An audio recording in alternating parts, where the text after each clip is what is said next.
Welcome to the Twomey Stock Market Report. This is the video version of the weekly report, and today is Tuesday, October 4th, 2022, and I'm James Twomey. Well, a lot has transpired in the market, and let's get right to it. We've had two terrific updates in the market. The Dow, S&P, Russell, and of course the NASDAQ all seeing spectacular gains, tremendous bounce off the June lows. And we are in a position of starting to monitor and see what's going to happen next. A couple of things happened. I just want to quickly review these. One, last week we had a lot of negative influence in the market. The Bank of England had to step in. The pension funds over there were having some liquidity problems. That's due to the interest rates really were spiraling high because they were going to try to work on the supply side and cut some taxes and help the supply side of the economics over there. It backfired on them. Yields went crazy. In other words, the cost of bonds, you had to pay higher interest rates. It started to skyrocket, if you will. Anybody who had long denomination of bonds at lower yields, they couldn't really liquidate those. Nobody were going to buy any of those, right? So pension funds who really live off of these bonds needed to meet obligations. They couldn't sell their longer duration bonds, and hence the liquidity freezes for them. So the Bank of England stepped in and said, we're going to buy billions or whatever it was, they're going to buy up bonds to keep the money flowing in a positive fashion. That's good and bad. And they also said that they're going to stop doing the tax cuts. So with that said, that's good and bad, but it's, this is a commentary now. It keeps that vicious cycle going where they have to buy bonds to keep money flowing in the economy, and that just creates more inflation, and hence they have to raise rates to fight inflation. Yields go up. It becomes a real mess until we can settle out this supply-demand side. And it's all driven by the fact that energy skyrocketed over there and a few other things. They also had the pipeline sabotage.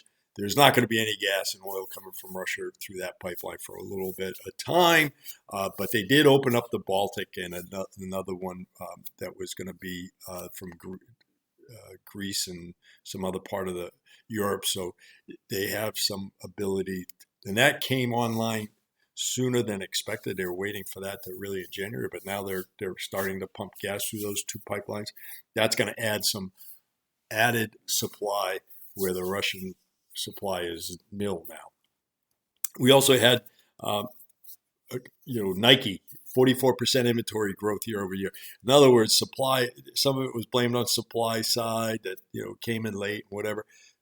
All said and done, the cost of products are getting to the point where companies have tried to pass along and the consumer is eating it up and buying it. And now they're starting to hold back. Not as much as being sold, not as much as being bought. The higher prices are starting to slow down demand, and therefore we're going to have a pullback. Companies are going to have a pullback. They're going to now pay higher taxes due to the minimum tax. Good, bad, or indifferent, doesn't matter. It's just part of economics. So they're going to have less money available. They were paying more workers to do less work. That was the productivity curve issue as they hired people back from COVID. Kind of some of it makes sense, but part of it overshoots, and now you have a problem. Job openings, they were, now this week we had job openings, 10 million, 10% drop from 11 million. That was in July. Less jobs being advertised for. This is the peak season for hiring.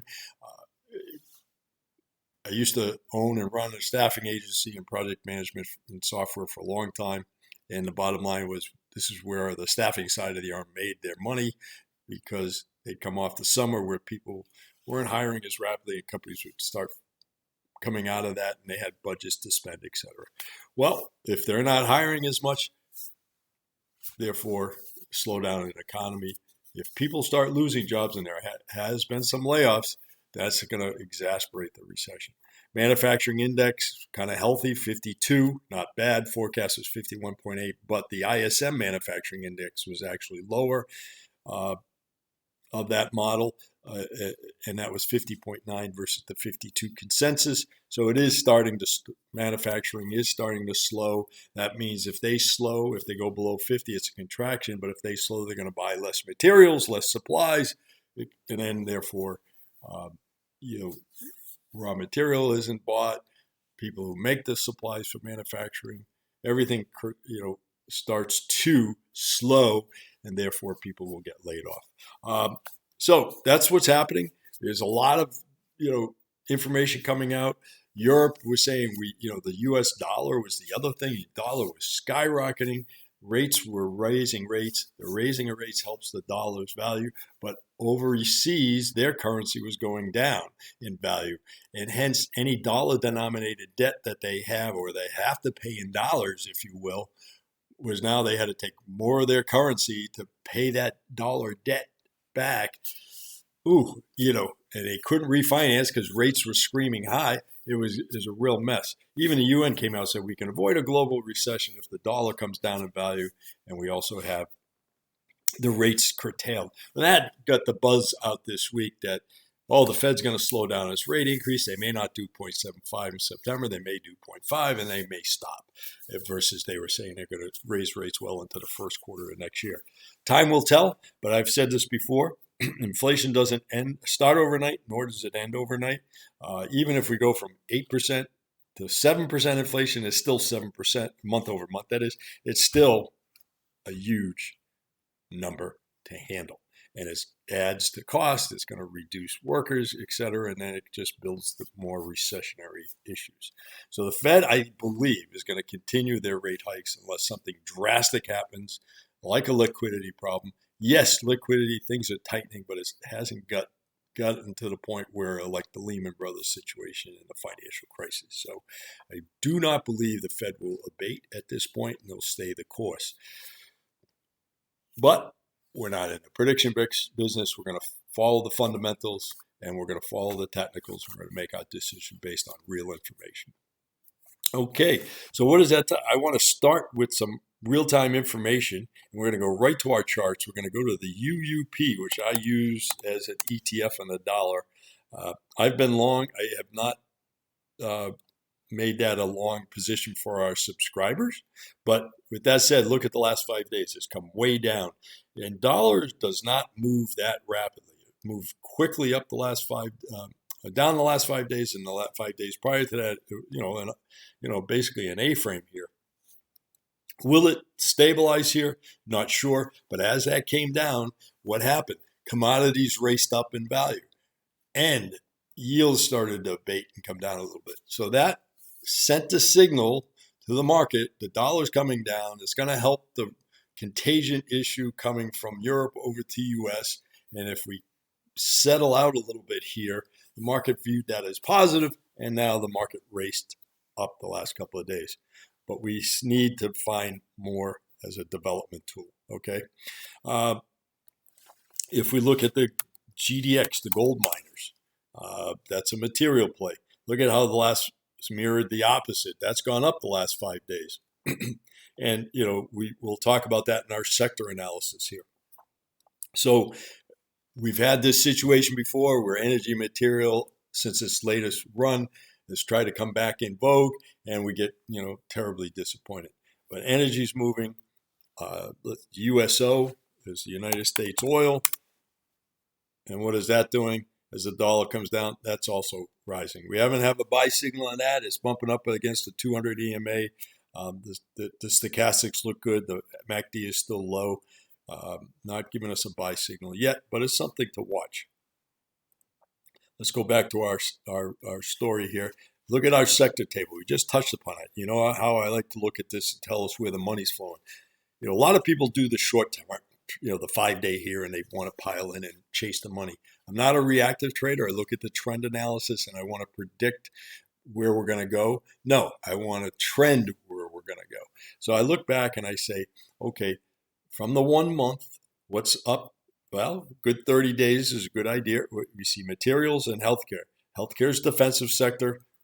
So the money's coming back into the market and it's going into healthcare. It seems a little odd that a defensive sector would rally.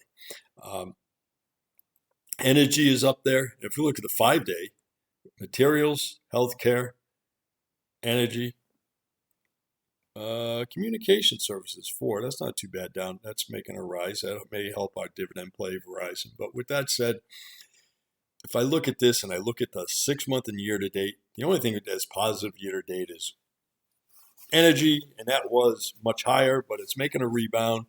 We're getting into the winter months. The dollar coming down. Even though there's some abatement over Europe, I still think we're in a fossil fuel crunch. So we'll see where that goes. We haven't got our buy signals yet, but we're getting close.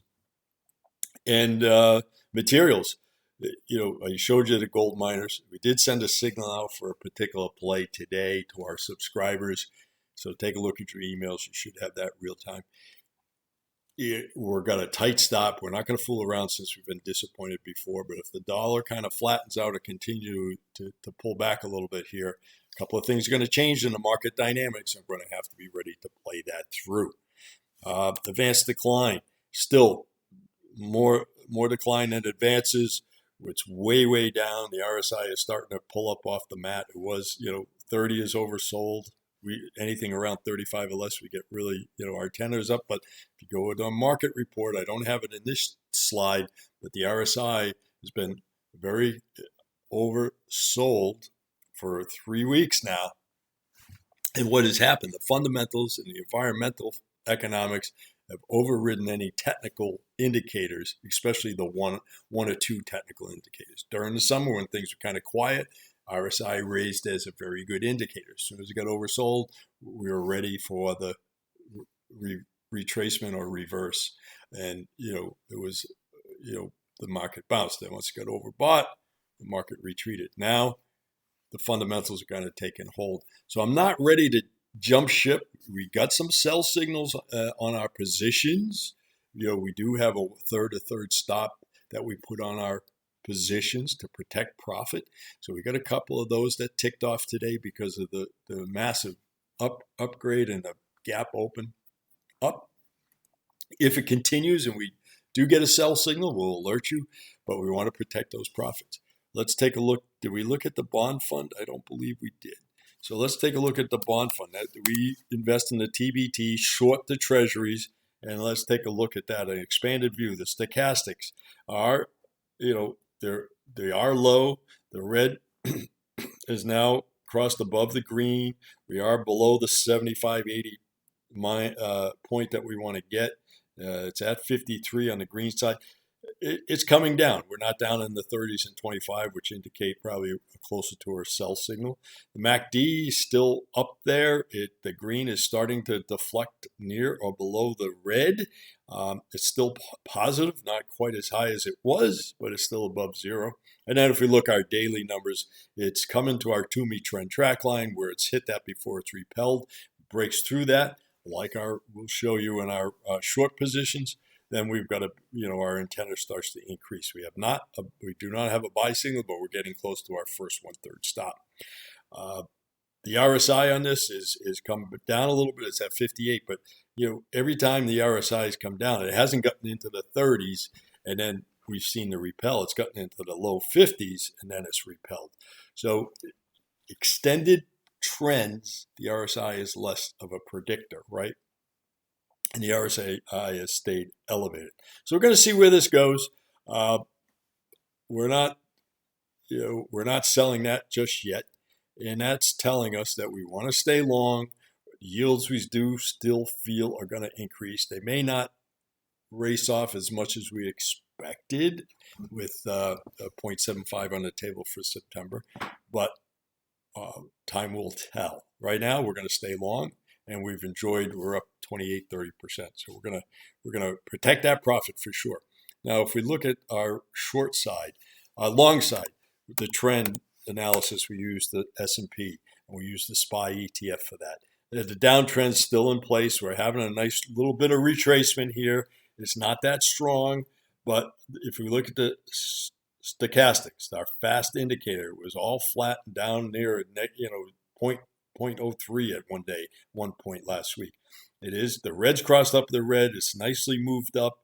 It's at 53. If tomorrow gets up into the 70, 75, it's going to start indicating that we may want to take a long position, but we're not there yet. MACD is still quite low. The red is above the green. -9 and -9 are both the red and the green. We're not even near zero there. So that's telling us, hold the horses, let's wait. We look up here on our chart, the daily chart. A couple of things transpired. We broke the June lows. That's this red line here. And then what happened? The next, that was one or 2 day event, and now we're back above it. And the second day we're above it. Not only did we come back above that low, so we retested the lows. Usually when you break those lows, it continues the downdraft. It has not, and now it's starting to reverse. A lot of that's from those fundamentals we talked about earlier in the segment. But with that said, what's going on? Technically, we're above our 9 EMA, which is our first, point of saying, hey, market direction potential change. We're above the 14. That's our next alert, right? That's the gold line here. And now the next real big test is the 50. There's quite a bit of range between here and up to the 50. So we've got to be prepared that this is going to race back up. And I believe that could get up, if we look at the 50, what is the 50 at? I believe that's at 390.57. And today we closed at 377.9. So, there's a good 20 some odd points and we could get there fairly easily. I'm not ready to issue a sell signal nor a buy signal, so be prepared. We're going to let our indicators and our fundamentals play out. If you look at this, we don't, as I've said this before, we don't buy at the bottom and we don't sell at the top. We try to get in the correct longer term trend, especially in bear markets and recessionary markets where we don't expect trends to really last very long, either or, right? Eventually the major trend will overtake.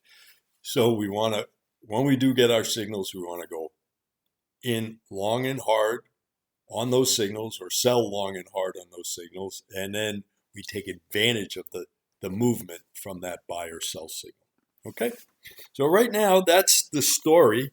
A lot is developing. Last thing I want to leave you with is we've had the end of the month. Typically, at the end of the month, hedge funds, money markets, they kind of move their money around and position themselves. They sell off the losers, get their winners, and they get themselves ready. And plus, we're getting near the end of the year. They want to make their portfolio look good. They want to take some gains. They don't want to lose much more going the rest of the year. Also, too, 401k money comes in the first, second, and third days of the month. Thereby, agreement has to put the money to work based on the direction of the people putting the money in. There's still a high amount of employment. There's still a lot of people working and contributing their 401k. And let's face it, if you're buying here at the low on the market, it's gonna, the dollar cost averaging, it works out for you. Even if the market pulls back a little bit more, you bought high and you're still buying low. Ultimately, when the market comes back, those low numbers really accelerate and build up your portfolio. So you want to keep adding to it, even though it feels painful at times. And you'll open up your statement and say, it's down 20, 30%. I understand that. But you got a dollar cost average, unless you sold out. We sold starting in February. We're telling people, get out of the market, one third. And finally, we got everything out.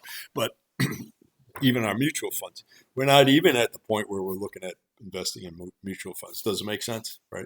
Not if you've protected your capital.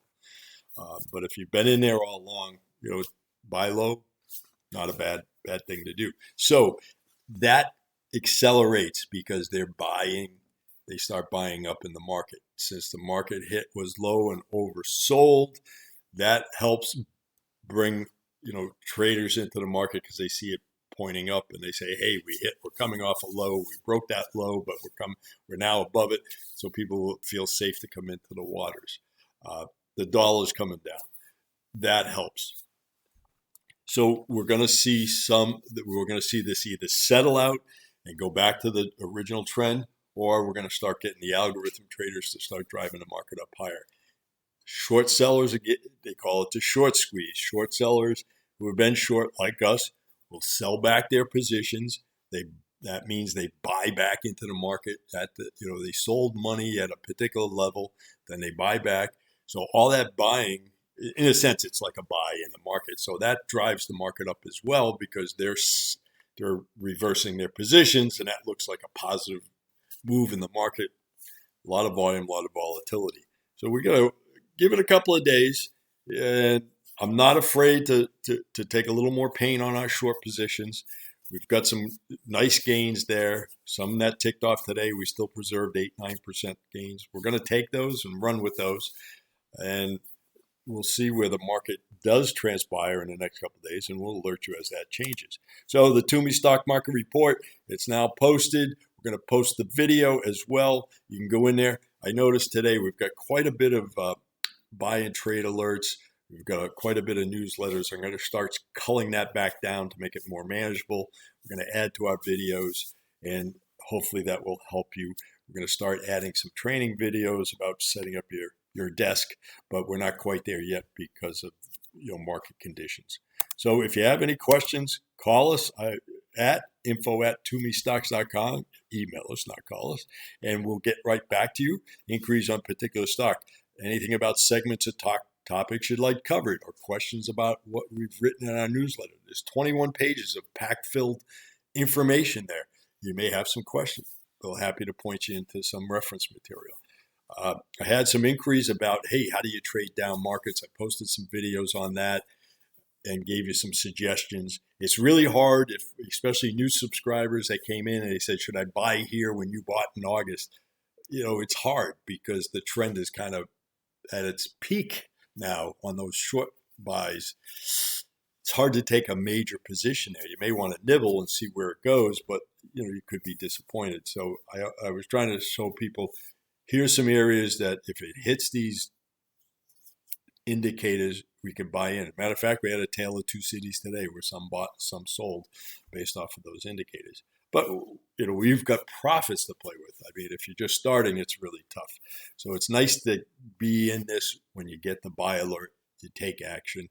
And this week we're going to have a lot more activity developing, I'm sure. And I will get those out real time to our subscribers via email. I'm James Twomey, and today is Tuesday, October 4th, 2022. More to come. Have a great day.